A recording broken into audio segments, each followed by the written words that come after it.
प्रेत लोक कहानी दहशत की। यूपी पुलिस देर रात आनंद विहार के एक फ्लैट में फंदे से लटकी एक लाश बरामद करती है।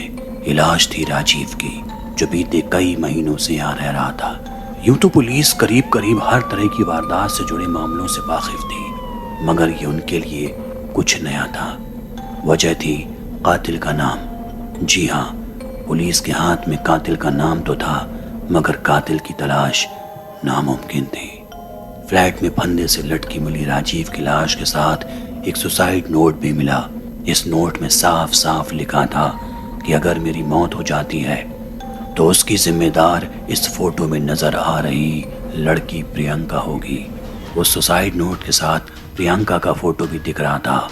यही नहीं, राजीव ने उस सुसाइड नोट में अपनी जिंदगी और मौत से जुड़े और भी कई बड़े खुलासे किए थे। उसने लिखा था उसकी जान को खतरा है और उसके साथ जो कुछ भी हो रहा है उसकी वजह वो फोटो वाली लड़की प्रियंका है। उसने लिखा कि उस लड़की ने उसकी जिंदगी तबाह कर दी है। ये बात उस वक्त की है जब राजीव अपना कॉलेज खत्म करके दिल्ली लौटा था। वो शायद पहली रात होगी जब वो चैन से सोया होगा, क्योंकि उसके बाद से उसे हर वक्त बेचैनी महसूस होने लगी। एक रात राजीव बहुत ज़रूरी मीटिंग के बाद देर से घर की तरफ लौट रहा था कि बीच रास्ते ना जाने कैसे उसकी कार के ब्रेक्स फेल हो गए और तेज रफ्तार से भागती कार दुर्घटना का शिकार हो गई। राजीव लहूलुहान हालात में कार में फंसा कई घंटों तक पड़ा रहा। उसे बस कुछ याद था तो एक औरत का मुस्कुराता चेहरा जो उसके बेहद करीब से गुजरी। ये प्रियंका ही थी। अभी वो इलाज के लिए अस्पताल में भर्ती था कि तभी उसके गांव से खबर आई कि उसका घर बुरी तरह जल चुका है।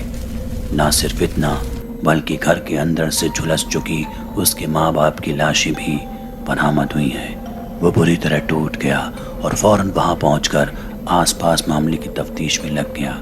आस पड़ोस के लोगों ने बताया कि आखिरी बार एक लड़की को उसके माँ बाप के साथ देखा गया था। उसके बाल काफी लंबे थे और वो मुस्कुराते हुए घर से बाहर निकल रही थी। पहले तो राजीव को शक हुआ, मगर बाद में साफ हो गया कि वो लड़की प्रियंका ही थी। अब राजीव की परेशानी की हद पार करने लगी थी। वो अकेला पड़ चुका था, लिहाजा अब वो अपनी गर्लफ्रेंड को अपने साथ शिफ्ट करने वाला था। मगर उससे एक रात पहले उसने देखा कि उसके फ्लैट के सारे कमरों की खिड़कियां टूट चुकी हैं। जब उन टूटी खिड़कियों से राजीव ने बाहर की तरफ झांका तो वहां प्रियंका खड़ी बस उसे घूरे जा रही थी।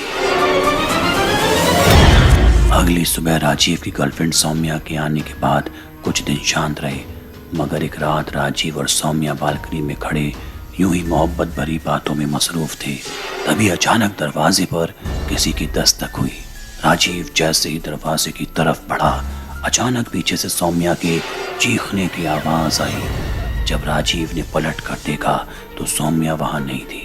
उसने फौरन बालकनी से नीचे देखा तो वहां सौम्या लहूलुहान हालत में नीचे पड़ी हुई थी और वो लड़की प्रियंका उसके पास खड़ी होकर राजीव को बस एक टक घूर के मुस्कुराई जा रही थी।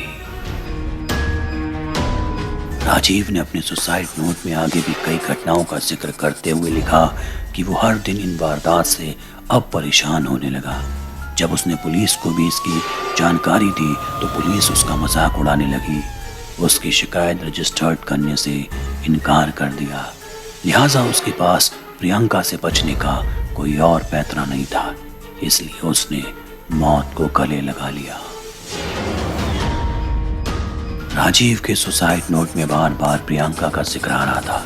ऐसे में पुलिस ने फौरन इसका पता लगाया तो मालूम चला कि प्रियंका इस दुनिया में है ही नहीं, वो तो करीब 6 साल पहले ही मर चुकी है।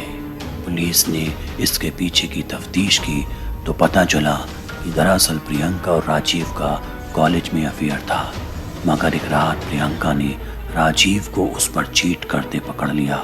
वो इतनी डिप्रेस हो गई कि उसने फंदे से लटक कर खुद को मौत के हवाले कर दिया, जिसके बाद अक्सर वो अपने दोस्तों को भी कई बार महसूस होने लगी मानो वो उनसे कुछ बताना चाह रही हो। और इसी प्रियंका के साई ने आज राजीव की मौत के साथ शायद अपना बदला भी ले लिया।